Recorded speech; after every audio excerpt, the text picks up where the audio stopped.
Hello, y'all, and welcome back. So we're discussing relativism, the idea that right and wrong are derived from culture, such that there's no one standard of right and wrong, thought and action that applies to all cultures at all times. There are standards, but they only apply to the culture that holds them. Now, in defense of relativism, one might consider what I personally call the language defense of relativism. I first heard this from the philosopher Gil Harman when I was in graduate school. He didn't call it that. That's what I call it that, but it just goes like this. Moralities are like languages. Every culture has one, each is objectively correct in its own culture, and it would be the height of arrogance and absurdity to correct one from the standpoint of another, and that's correct in quotes, from the standpoint of another. So this just means that when you think about a language, table in Latvian is galda. If I were to go to Latvia and tell people don't say galda, say table, that would be incredibly stupid and absurd. Well, it would be the same thing if I were to go to a culture that practiced a slightly different morality from me and tell them that what they're doing is wrong by some objective standard when it's really just wrong by my standard. So there are other parallels too. So language, like morality, seems at least to evolve, to change. So language, if you read the novels of Jane Austen, early 19th century English, it's similar enough to our English that it's easy to read. It's not like Chaucer or something. But it's early enough that there's noticeable differences. So choose is spelled C-H-U-S-E. Quiz means tease. So different spellings of words, different words used for different concepts, even different grammar. Possessive its never splits, but in Jane Austen, possessive its does split. It's before that kind of genitive dative case has been introduced into English. Sort of fascinating.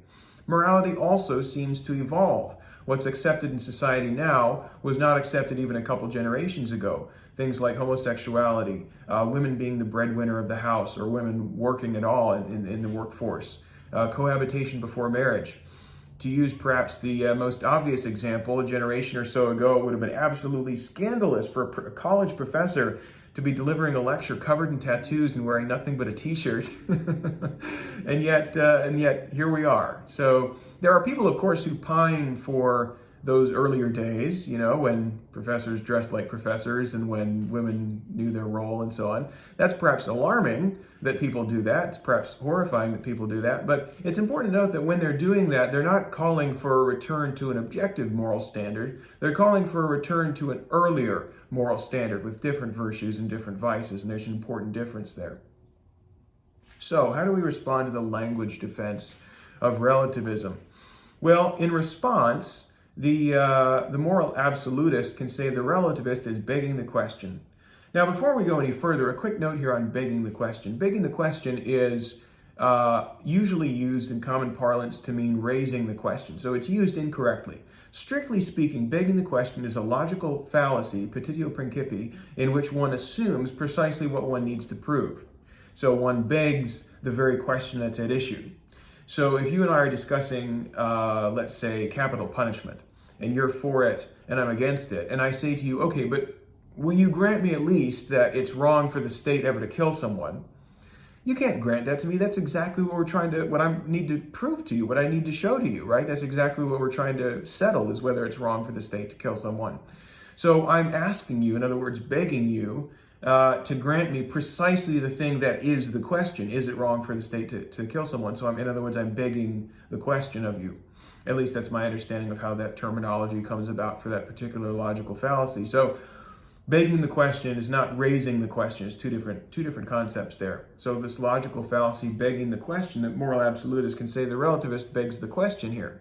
Well, how does the relativist beg the question? To see how the relativist begs the question, you need to go no further than the very first word of the language defense, moralities.